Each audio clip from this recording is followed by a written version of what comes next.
Welcome back. I'm glad you're still with us here on MorningAtNTV. Time now for the Kickstarter. Uganda's 2025 presidential campaign. So far, is it progress or regression? My guests this morning are Honorable Dombo Emmanuel, Director of Information and Publicity at the governing National Resistance Movement Party, as well as Honorable Semojo Nganda Ibrahim, spokesperson and one who takes up some more factions at People's Front for Freedom. He'll be telling us a little bit more about that. Gentlemen, most welcome to MorningAtNTV.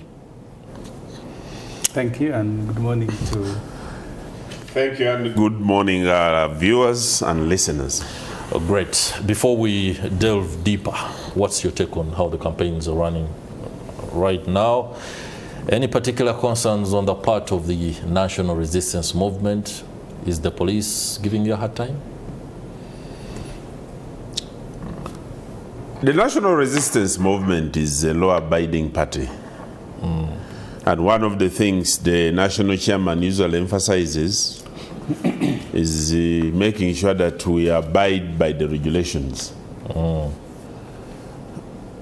One of the things we wanted to do during our rallies, we wanted to provide food.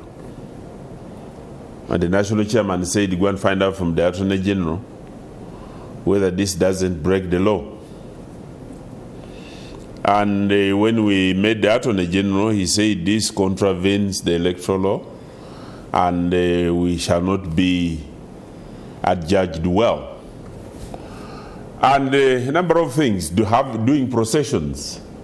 We have been to districts where members from one district who want to ride on border, they escort the convoy over the president throughout or to the next venue.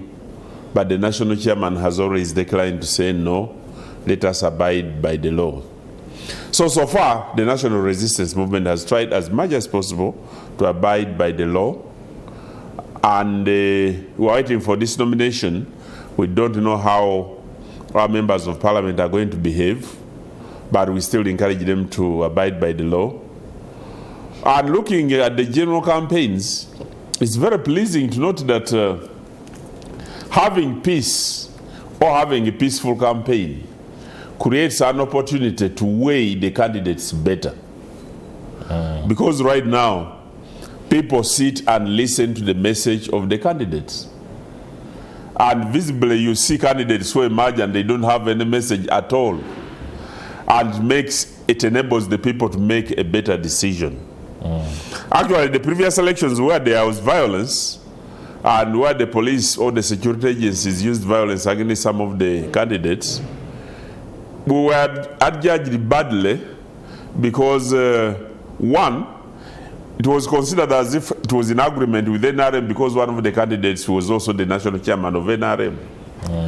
Although they didn't know that he was also the commander-in-chief who had the responsibility to create stability and maintain stability. So for us, going forward, we see that the campaign, having a peaceful campaign like it is now, has created a better opportunity for people to listen to the candidates.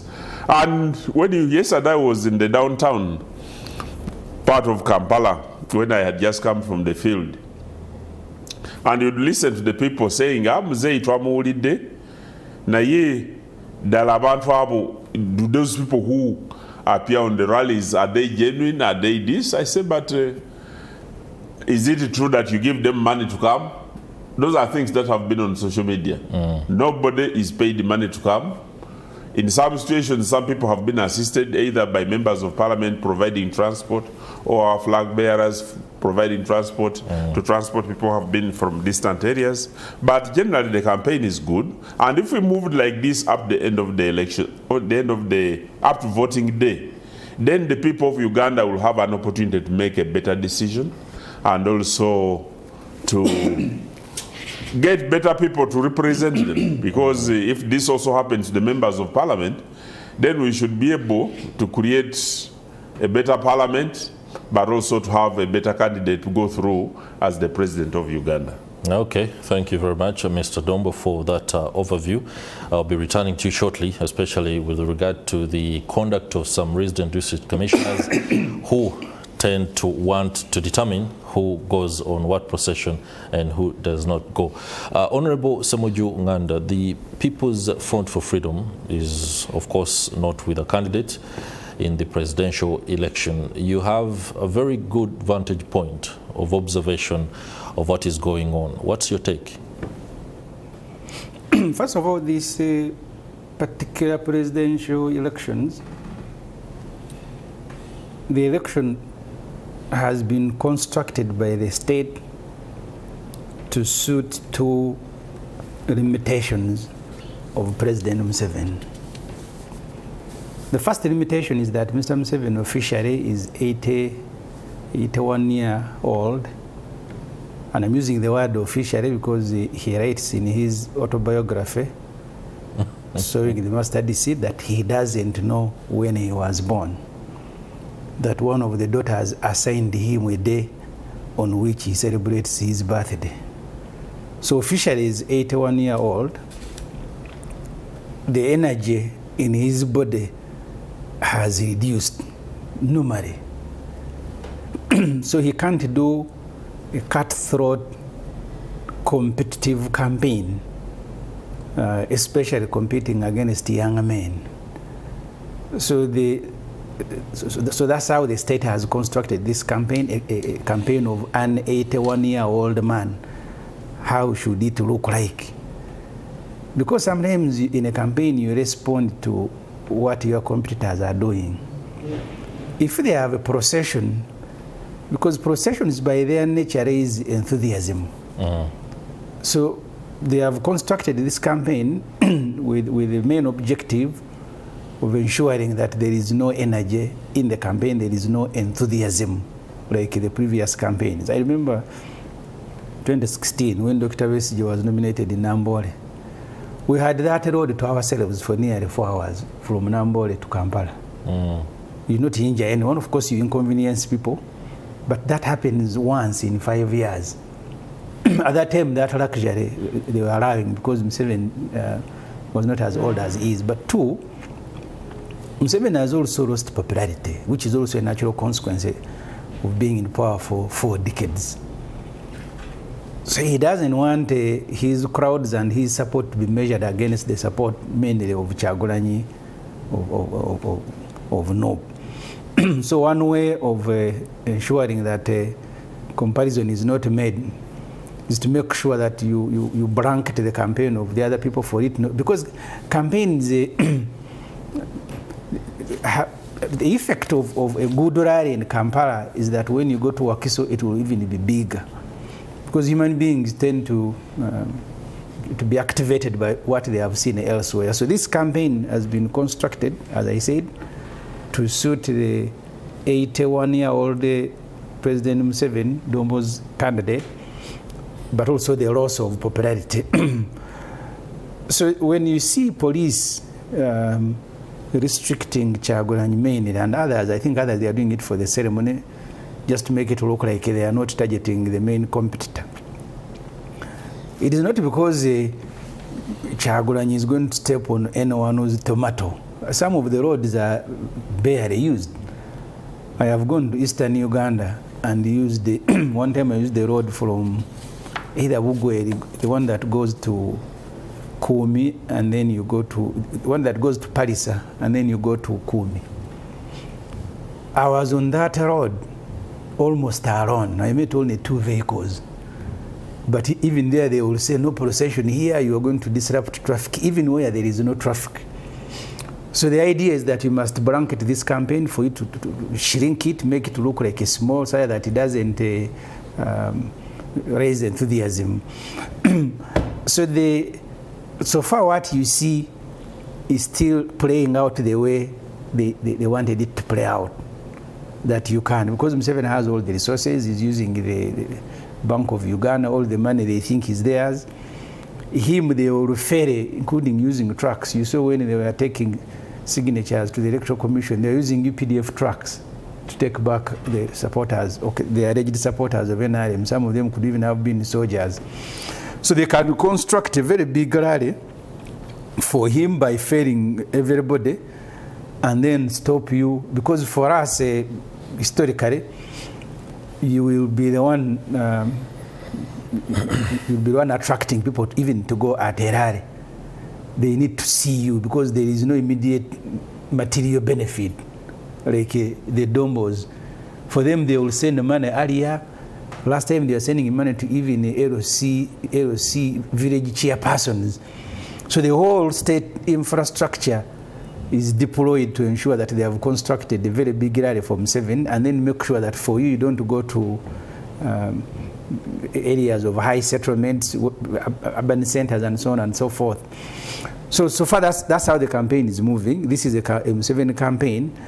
But the population must understand, for me, this is the most significant campaigns in the 4 decades of M7. Most significant because even if M7 wants to continue, nature will not allow him. In fact, my own fear is for M7 not even to complete the next term. That's a possibility. And he speaks about it himself. I remember when he was meeting traders in Kololo, when they were protesting against the electronic receipting, he told them, I am about to go to my God. So he sees it, because when you're an old man, you've finished everything else. What remains is death. So this is the most significant election, because the transition we have been clamoring for, the Almighty may bring it even in the course of the next time if M7 succeeds in cheating elections. God forbid. God forbid is death. You mean for you will not die? Death, God cannot forbid death. Death is for everybody. So what makes this the most significant is that you like it or not, this country faces a transition from M7 in whatever circumstances. And that's why the population will need to come out in very big numbers to come and vote out M7, because you will now be participating directly in a transition. If you don't, then nobody knows, nobody is certain how the transition will play out itself. So far that's how I see this campaign, contained deliberately to ensure that M7 looks like he has the biggest advantage of winning, construct very big rallies for him, splash them in the newspapers, and you can see government newspapers every day consistently. They have M7 driving through a crowd every day. In fact, if you don't need to read the New Vision of yesterday, if you see the one of today, it's as good as the one of yesterday, because that's the propaganda they must carry out throughout the campaign, that M7 has the biggest crowd, M7 has the biggest following, his rallies, M7 is law-abiding. How can you be law-abiding when you are the law yourself? In 2006, I was in the media. I deployed journalists to cover presidential candidates. They stopped Gerard in Irira. That time, Idweg Teira was an MP, but he was a DPC. He stopped Besigye that it is 6. The same man attended M7 rally past 7. Beno Noruka, who was covering M7, he asked him that, you guy, yesterday you stopped Besigye that it is 6. But this rally has gone now beyond 7. And the man, of course, is helpless. I mean, if you're a police, can you stop M7 from addressing a rally? So for them, they will, at their convenience, but tactfully break the law and make sure that they cite the law and wave it in your face all the time. Because M7 likes playing the victim. And he has trained all his people, the Dombos. They want to present him as a victim, law-abiding. He can't do this. Honorable Dombo, I will save the question that I had for now and allow you to respond to some of There is nothing to respond. What I have said is a lot, the real truth. Including what appears to be, he describes it as a clear, orchestrated design to put President Yoweri Museveni within a certain, posture for the election. Honorable Semuju knows very well that during the last elections, President Museveni and NRM were accused of using the COVID pandemic in order to avoid public scrutiny through the rallies. And when we told the public that actually the COVID pandemic affected us more, because we would have told our forces or our numbers to come out so that people see them. Our brothers thought we were joking. Now there is no pandemic, and all of us are supposed to go to the public. And when the public comes out, what is wrong with us showing that these are the people whom you are accusing NRM of not having? You know, when we started the process of preparing the register for NRM, and we registered members to the tune of about 20 million. People came up and said that you people are telling lies. These people are not there. When it came to conducting primaries, you saw the enthusiasm and the numbers that were at polling stations at the villages. And now we go for the campaigns. The same people who were mentioned in the registers are the people we are looking at now. I just want to inform my brother, Honorable Uganda. He has talked about the road to Palisa. Very quickly. And he says the road is good, but the people are not there. They will divert you.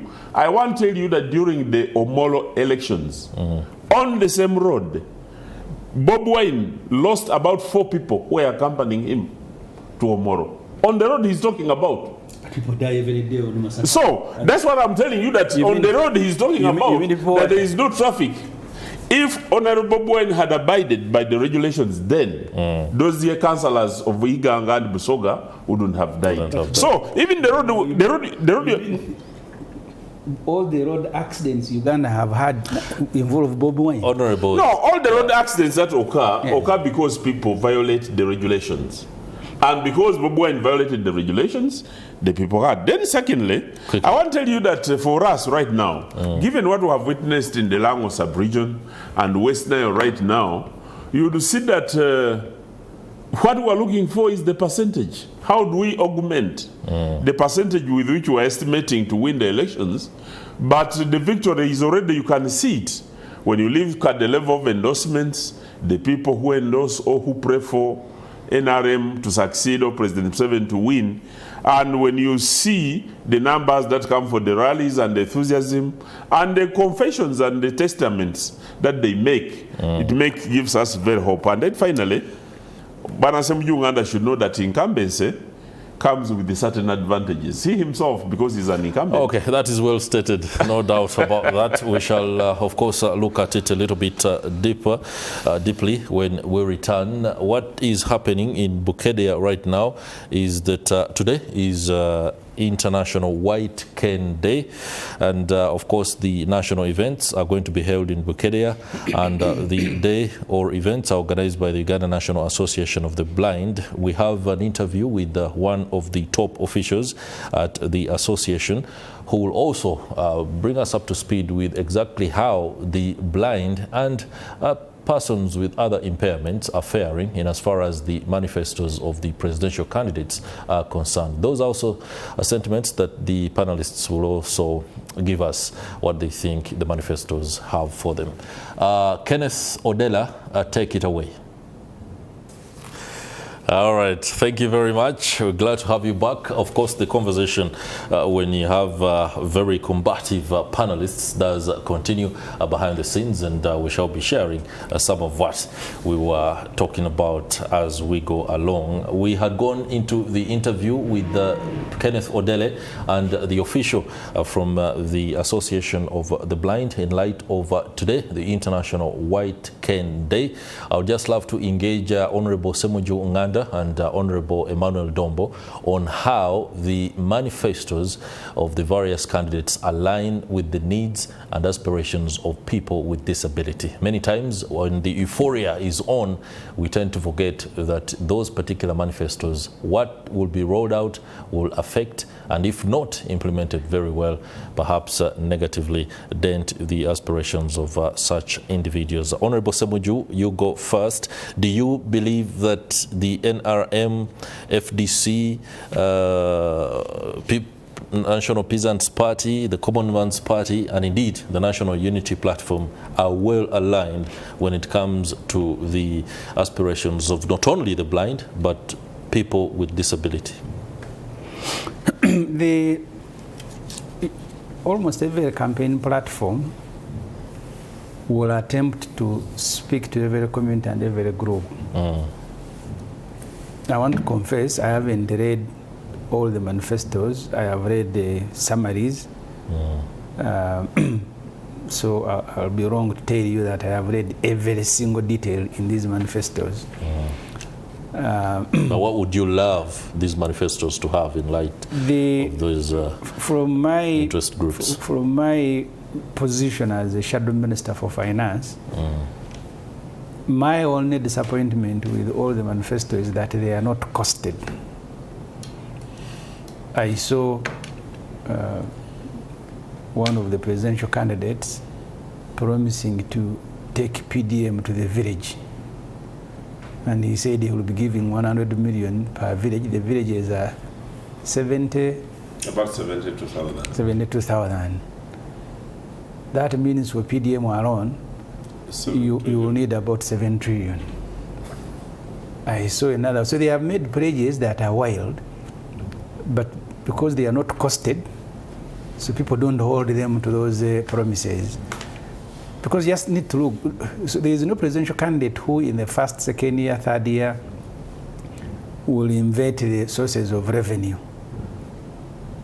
If you look at the last 2 budgets, including the one that is subsisting, the last financial year's budget of 72 trillion, 38 trillion was for debt servicing, which was 48% of the entire budget.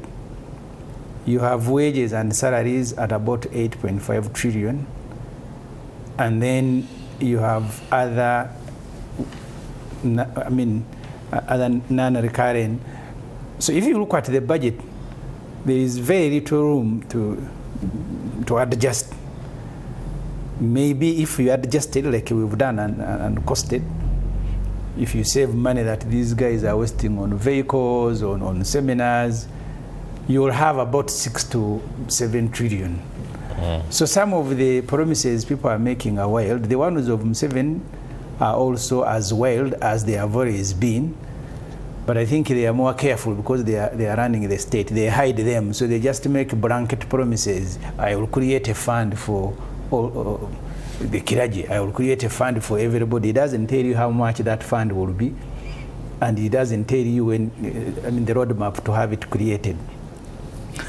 As the specific question of people with disability, I haven't read any chapter, I haven't read any summary of anyone specifically speaking about people with disability. They speak in general terms.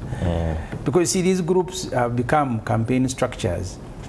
You have, for example, a council for people with disability, but not funded. Like all the councils under the Ministry of Gender. If you look at all the councils combined, I think their total budget is about 5 billion. The youth council is about 1.1, which is the biggest segment of society. I have a rehabilitation center in my constituency where you find a lot of people with disability, all sorts of disabilities. But it is as ramshackled as many other government institutions. It is just a holding place, not functional. And many of them are able to do something if they are trained. Because if you go there, they're involved in poultry, they're involved in tailoring, they're involved in all sorts of business. But it's not, all those initiatives for people with disability are under the Ministry of Gender, which ministry in itself is also underfunded, but is also crowded with many functions, from youth to children to people with disability to labor to everything. And Museveni despises it. I remember when he was sacking the Honorable Saida Bumba, he said, I removed the Bumba from finance and took him to this useless Ministry of Women. That's how he referred to it. I removed Saida Bumba from finance to this useless Ministry of Women. So it's a ministry with many functions, some of them very serious functions, such as labor, such as youth, but no funding. So therefore, my reading of the manifestos is different from others, because I want to understand the first thing when someone makes a promise, I want to look at the cost. Okay. Can the Uganda's economy, because even to turn around the economy, if you're going to make saving in the areas that I have outlined, it will be gradual. You can't take government today and the following day you are implementing promises that people are making, but it's like, because they have to please everybody, they've got to make everybody happy in a campaign period, promising things that they cannot do. You've seen Dombo's president. He promises to construct every road. The one who's under construction has stalled because you have not paid contractors up to 1.7 trillion.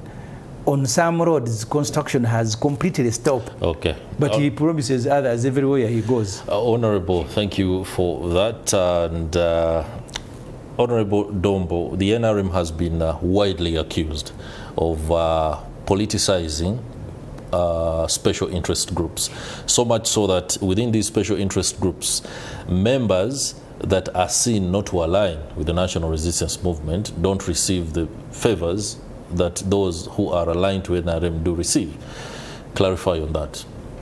I have not heard about that accusations, and I would be interested in finding out really why would somebody accuse NRM, because NRM did fundamentally two things. The first one is to ensure that we eradicate the issues that used to cause disability in Uganda. When you look at river blindness, when you look at polio, when you look at, in many areas now, during the structural elections for national resistance movement, people were becoming innovative to create new disabilities. Because you'd go to a village and they say people with disability, they are not there. And some people had to become innovative.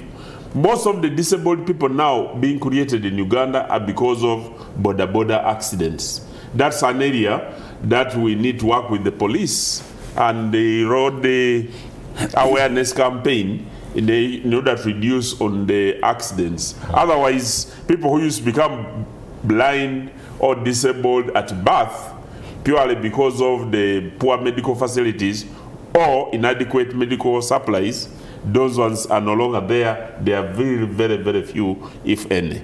Secondly, what NRM has done is to give the people with disability life and hope, because they were never recognized. Many parents were hiding and keeping the children with disability away. Right now, NRM has brought the disability movement to the fore, and people with disability are competing for regular positions against and defeating people who don't have disabilities.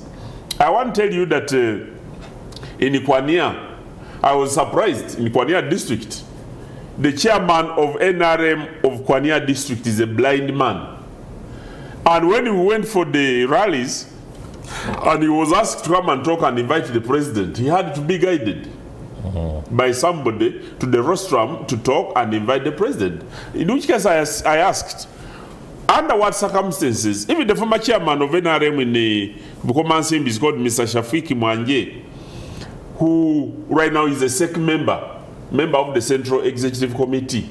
A person with disability is blind, but he's one of the most progressive entrepreneurs in Uganda. When you look at the farms of coffee he has, when you look at the institutions he has constructed, when you look at the buildings he has built in Kumawansimi and the work he has done, he employs people who are able, who have eyes, but his entrepreneurial skills are more. So NRM has done those two things to create consciousness and awareness, but also to eradicate the conditions that used to make people with disability in Uganda. And whoever comes up to say, perhaps the people with disability themselves, who are aware what NRM has done for them, they may internally discriminate against somebody who fights to fight against NRM because of where or how far the NRM has done. But for it to be used as a conscious, deliberate issue by the national resistance movement, I have not heard about that and wouldn't support that at all. All right, gentlemen, let me draw your attention to some other aspect, and this one I'll go to Honorable Semoju Uganda. The PFF does not have a candidate at presidential level. We have not also seen active support or campaigning alongside any one candidate or for any one candidate. The other day, the candidate for the Alliance for National Transformation, retired Major General Gregory Mugisha Muntu, urged supporters in Masaka to vote for a candidate of the National Unity Platform in a certain constituency on account of the fact that ANT does not have a candidate in that constituency. I would have expected, given your memorandum of understanding or working relationship with ANT, for him to front candidates of the PFF. What is happening? Our conversation never came to conclusion. When we signed a memorandum of understanding with the ANT, we were constructing a united opposition front. And if you read that memorandum, both of us set out to go and reach out to others. And we actually did. Both of us went to speak to National Unity Platform. We had several meetings. We had hoped that by the presidential nominations in September, we would have at least a joint presidential candidate. That never happened. Because it didn't happen and there was no time to process it, the ANT had proposed that even if we failed, because for us as PFF, we said we will not crowd this race, we still believe that the opposition must support one candidate. That's our belief as a party. But we said, the ANT proposed that even if we fail, you can actually have two opposition candidates as long as they work in a complementary way, which I think I want to credit General Muntu for doing when he was in the areas of Masaka and Chotera. That we had discussed. He said in an area, because people tend to concentrate on the presidential candidate, but you also have numerous candidates below him. At a parliamentary level, if I keep telling people in the last elections, we were unable collectively to fill the parliamentary candidates in all the, I think now there are 499, 400 and something, yeah, I think 350 at that time. Constituencies. All of us combined, we are unable to fill the candidates there. So you will go in an area where there is either only a PFF candidate. If you're a presidential candidate and you're opposition, you have no option. But if you are good-mannered, you will ask people to vote for that particular, because it's the only opposition who exists in that area. In that constituency, yeah. You will go to an area where there is only ANT or NUP and so on and so forth.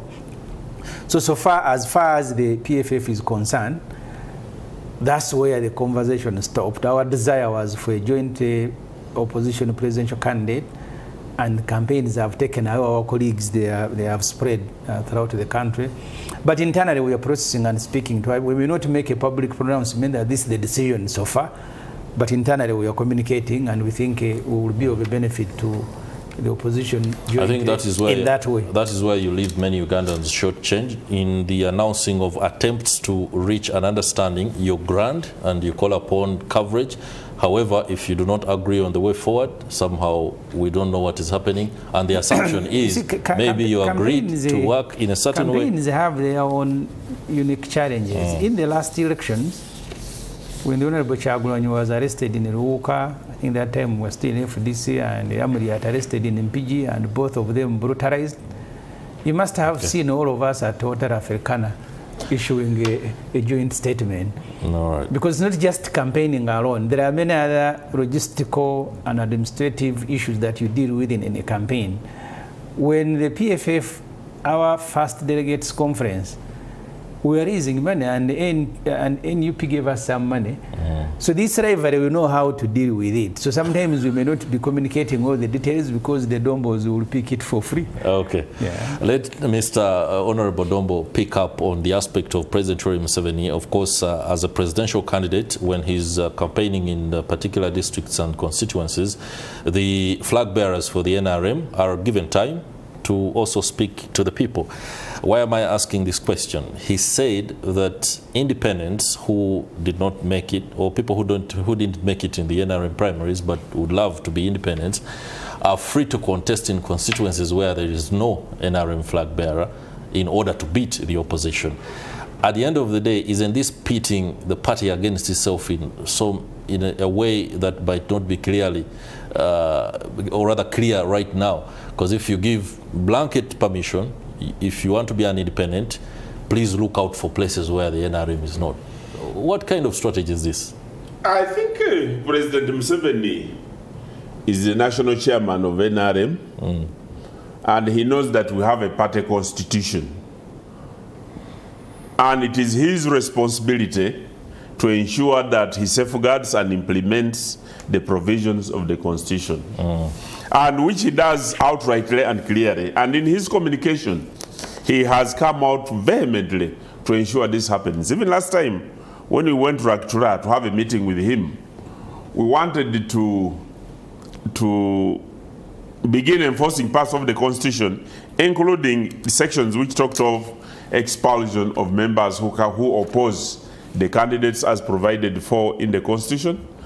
But he guided and said, fine, although the carrot and stick method is good, the first thing you must begin with is to streamline the internal processes. And for him, he says, once you have a streamlined internal process, which is devoid of any collusion or corruption, then the outcome will be respected and will be enforced.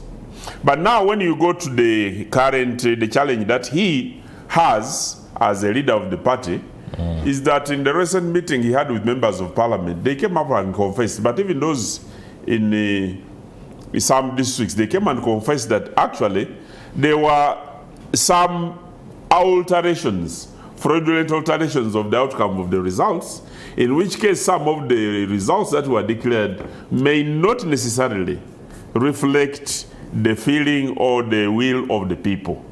In such a situation, and he knows the tribunal had limitations of time. So I've seen a statement which has been issued by State House about a meeting which took place in Arua, together with the members of parliament who had lost in the previous primaries and who had made submissions to the president about what happened in their respective constituencies. I hear they also submitted a statement to the president, which unfortunately I'm not privy to, and which was the basis upon which the president gave that guidance. Okay. And now the guidance is that it's basically an acknowledgement that even when we did and aspired to do a very free and fair process, there could have been elements where those district election officials mishandled the processes, and in which case, instead of having an opposition person coming through, let the members support a flag bearer so that we remain united, we don't fall into the traps of the previous ones. But we have constituencies like in the previous election in the Bukomansimbi, these two, where Honorable Sam Kutesa was, we did not have a flag bearer at all. In Usodo and the Honorable Kutesa's daughter, they couldn't agree. Therefore, they said we shall not give our flag to anybody. So when you have internal processes which don't rhyme well with the outcome of the people, then it creates a challenge, and that's why the president came up to guide the way he guided. But the bottom part of it is that they must back the flag bearers as provided by the Constitution. Honorable Dombo, Director Information and Publicity at NRM, many thanks for your perspectives and insights, and many thanks to you too. Honorable Semuju Ibrahim Uganda, spokesperson of the People's Front for Freedom, and of course, incumbent Member of Parliament, Kira Municipality. You are aspiring to beat a lawyer. There was somebody who had asked the question.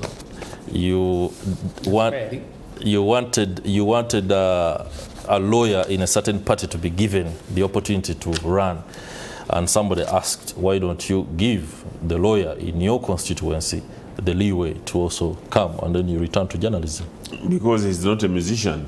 I'll leave it at that. It's a conversation that we can have. Let me go to my colleague, Coslin, who is in Barara. She is talking to the aspirant for Bukanga constituency in Isinjiro district, Elias Kamkama. Coslin, over to you. Yes, very good morning, Chris, and thank you so much, everyone out there watching Morning at NTV. Glad you could join us today. I'm reporting to you live from the land of milk, honey, and of course today we want to dive into the conversation to talk about the politics. I'm being joined by the aspirant for Bukanga constituency here in Sinjiro district, and we want to talk to him and know how it is like for him, because he's an independent candidate. His name is Arias Kamukama. Thank you so much for joining us, Mr. Arias. First of all, we want to know, you didn't participate in the NRM primaries, and apparently you don't subscribe to any party. Why did you choose, to come as independent candidate? Talk to us. Okay, a very good morning. My name is Arias Kamukama. I am contesting for Bukanga, for Member of Parliament, Bukanga constituency, Yes. under the independent ticket. I'm not subscribing to any party. I would subscribe to NRM, but you know what happens with NRM primaries. You know, there have been a lot of cases here and there, the tribunal cases. In the previous elections, we have had over 350 something, whereby votes were rigged. The election had a lot of monetization, a lot of, there's a lot of going on with the elections. So that is why I decided not to participate in the primaries and come independent, ready to serve my people of Bukanga. Okay. Yeah. Someone watching out there would want to know, what is your conviction to this cause? So my conviction is, I'm here to serve the people of Bukanga. As Bukanga, we have had a lot of challenges. Okay. Bukanga is a district of milk and honey. We are the district it is a district that produces the highest matoke in the country Uganda. But as our district, we have not benefited, surely.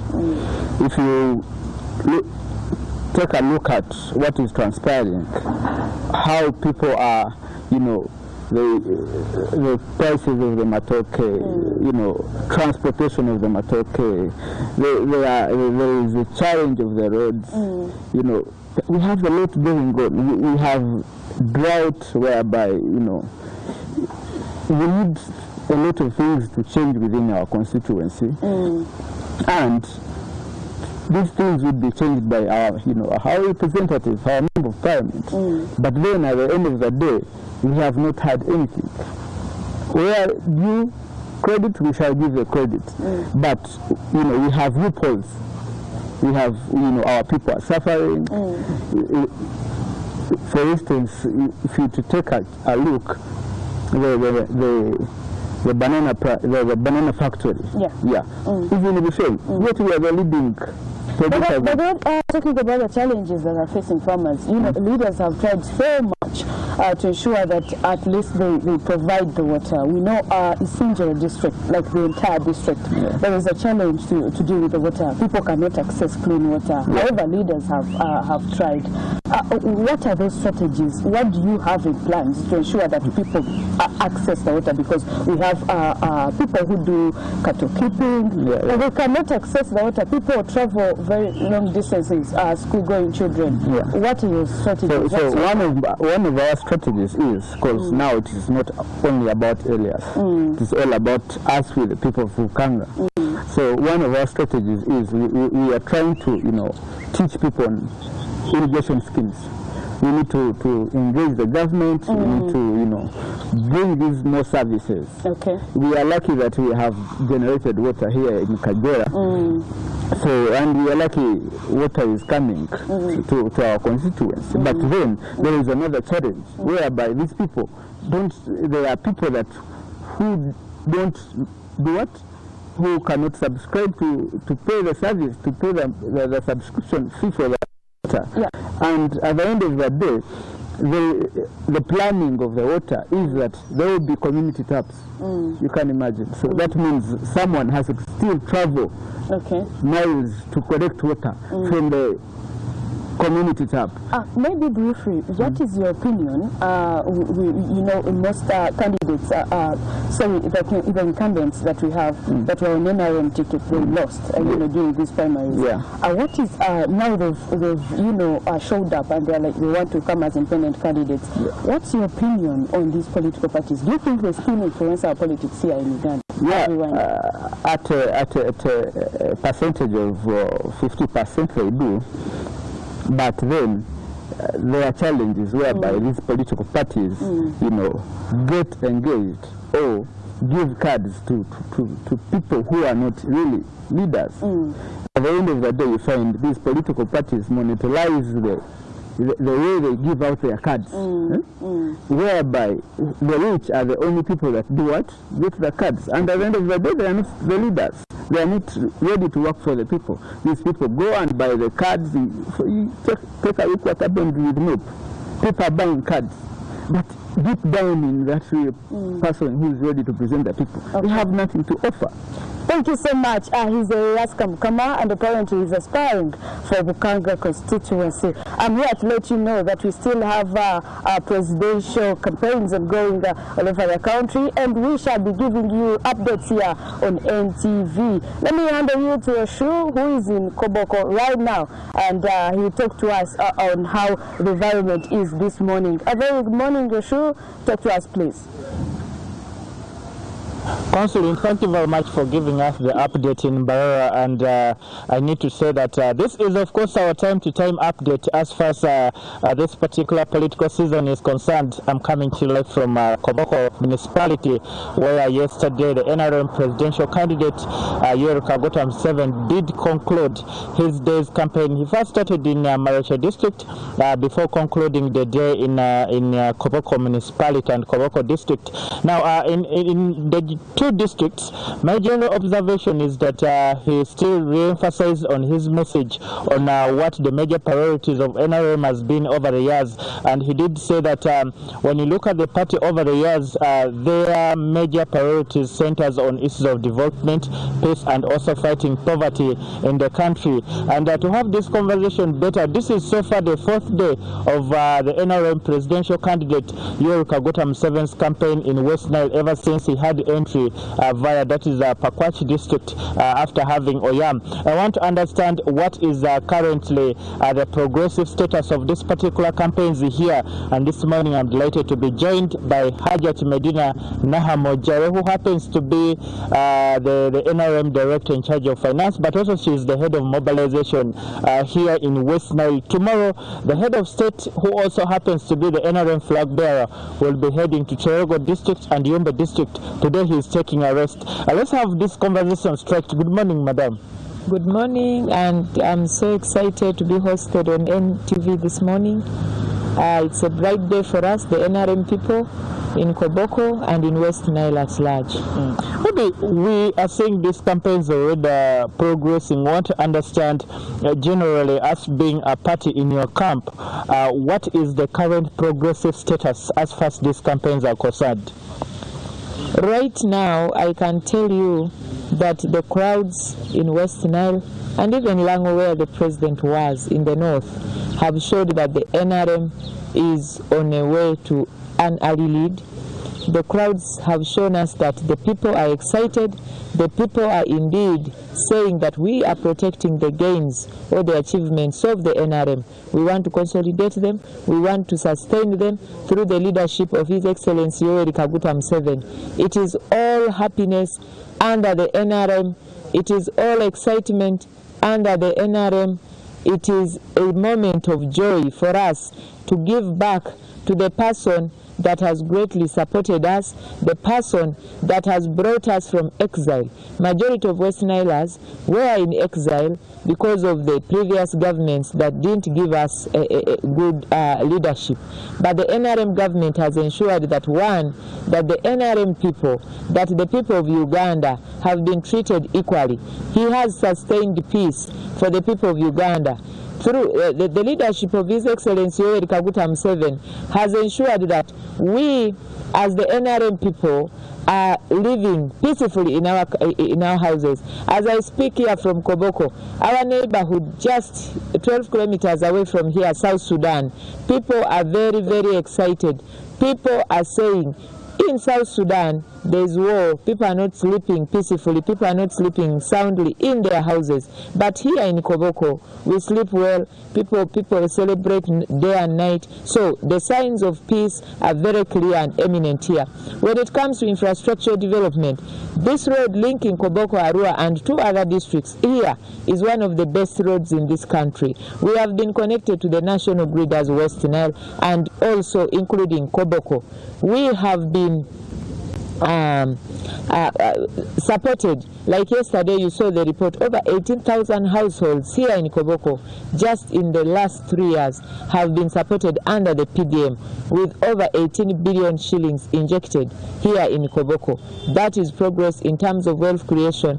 I have talked about infrastructure development now, where we have a district hospital. In fact, Koboko, the health center in the municipality, has been elevated to a district status. And yet again, we are building, the government, through the NRM government, another hospital in Barifa, which is already in use. The maternity wing is fully fledged, active, with active people in service that are serving our people.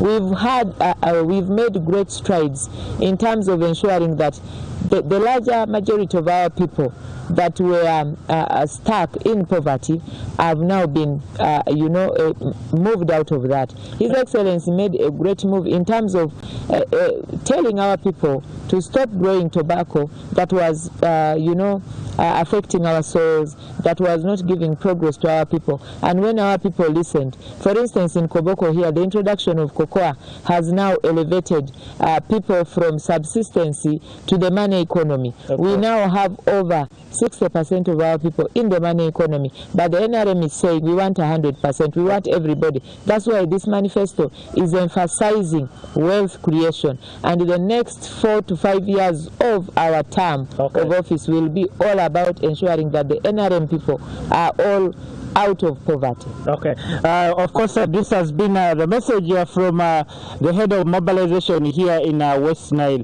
and this is the conversation that we can really bring for you. Since we are coming to the end of the show, allow me to say part of Morning at NTV show. Up next is Mosism Chair program with my sister Stella, who will be coming certainly. Catch us again tomorrow, the same hour, the same frequency. And of course, tomorrow we shall be bringing you live updates from Terego and Yumba districts, where the NRM presidential candidate